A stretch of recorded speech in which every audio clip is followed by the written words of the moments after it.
এই শিলটো ভাগিছে, ভাগি পিনে উঘলাইছে, উঘলাই কোনখিনি পেলাইছে দাদা আগত?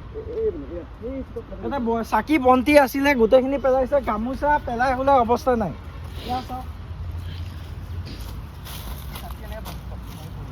চাকি এনেকে ভাগি দিছে আৰু আপোনাৰ এইবিলাক গামোচা চাওক, গামোচাটো বহুত আছে, মই চব উঠাই দিলে তেখেতে যিমান পাৰে দিছে, আৰু বাকী যিবিলাক গামোচা আছিল এইবিলাক তেওঁলোকে ছিগি ভাগি পেলাই দিছে। এই ঘটনাটো হৈছে দাদা কালি, আজি সৈতে 6 দিন হৈছে। কোনো ইয়াতে বিশেষ মানে চাবলৈ কৰিব অহা নাই। ইয়াতে গছৰ পুলি ৰুইছিলে, ইয়াৰ যত্ন নল'লে, এইখিনি গুচি গ'ল। আৰু এখন কি ৰিজৰ্ট নে হোটেল মই নাজানো, তাৰপৰা কাৰেণ্টটো দিয়াৰ কথা আছিল ন? নহয়, কাৰেণ্টৰ ব্যৱস্থাটো দিয়া নাই, কিন্তু এইখন হোটেলখনৰ নাম কি মই গম নাপাওঁ। এইখন হোটেলে জুবিনদাৰ নামটো ব্যৱহাৰ কৰিছে, আতিথ্য নে কি নাজানো। জুবিনদাৰ পোষ্টাৰ লগাই থৈ দিছে যাতে কাষ্টমাৰ তেখেতৰ ঠাইলৈ আহক, কিন্তু ইয়াতে জুবিনদাৰ শিলটো জিৰণি লৈছিল। সেই শিলটোৰ কাৰণে 2টা লাইটো ব্যৱস্থা কৰি দিয়া নাই।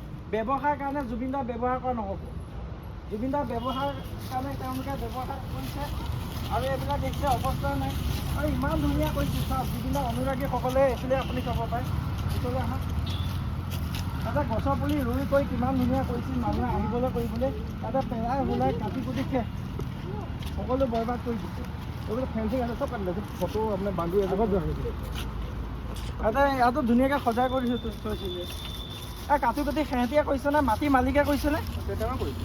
তেওঁলোকে এইটো ব্যৱস্থা ল'ব লাগে। মানে ইয়াতে চাওক, জুবিন ক্ষেত্ৰত যোনখিনি মেইন ক্ষেত্ৰ আছে তাত কমিটি আছে, কমিটিখনে কোনো ধৰণৰ গুৰুত্বই লোৱা নাই। বেছি দূৰ নহয়, 400 মিটাৰ আঁতৰত আছে কমিটিখন, ইয়ালৈ অহা নাই। জুবিনদাৰ জিৰণি লোৱা শিলটো হোৱা দলিয়াই দিছে, তাৰপিছতো তেওঁলোকে ব্যৱসায় একো লোৱা নাই, মানে গুৰুত্ব সহকাৰে লোৱা নাই। আপুনি কৈছিলে এই বিষয়ে? মই কৈছিলোঁ আপোনাক, ইয়াত কোনো একো গুৰুত্ব নাই। জুবিন ফেন ক্লাবত ফোন কৰিলে, আহিলে বহুত নিউজ ফোন কৰিলোঁ। ছ'চিয়েল মিডিয়াত মানুহবিলাক খালি ছ'চিয়েল মিডিয়াত হ'ব বিচাৰিছে। ছ'চিয়েল মিডিয়াত ভাল পাওঁ জুবিনক, আমি জুবিনৰ কাৰণে চব কৰি দিব পাৰিম বুলি কয়, আৰু ৰিয়েলিটি কি কৰিছে? জুবিনদাৰ শিলটো তাত পেলাই থৈছে। দাদা আপুনি মুচা কৰিছে এইখিনি। আপোনাৰ এনেকুৱা ধৰক জয় জুবিন দাবলৈ চিঞৰি ৰেলী কৰি প্ৰগ্ৰেম বজাত কৰি তেওঁ মৃত্যু বছৰ এতিয়া আটাইতকৈ বেছি বেয়া লাগিছে, জুবিন ক্ষেত্ৰত এতিয়া ক'বলৈ গ'লে 1000তকৈ বেছি মানুহ আছে, কিন্তু এইখিনি ঠাইলৈ অলপ আগতে এতিয়া এই দাদাসকল গোট খাইছে।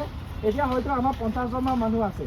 এইটো শিলটো তাত পেলাই দিলে, এইফালে সোণাপুৰৰ পৰা গুৱাহাটীৰ পৰা অহা মানুহ ইমান অহা যোৱা কৰি আছে, কিন্তু কোনো আহি পেলাই শিলটো কিয় পেলালে প্ৰশ্ন কৰা নাই। কাৰণ প্ৰশ্ন কৰিলে জেললৈ যাব পাম, প্ৰশ্ন কৰিলে কোনোবাই কিবা ক'ব, এনেকৈ হ'লেতো নহ'ব ন।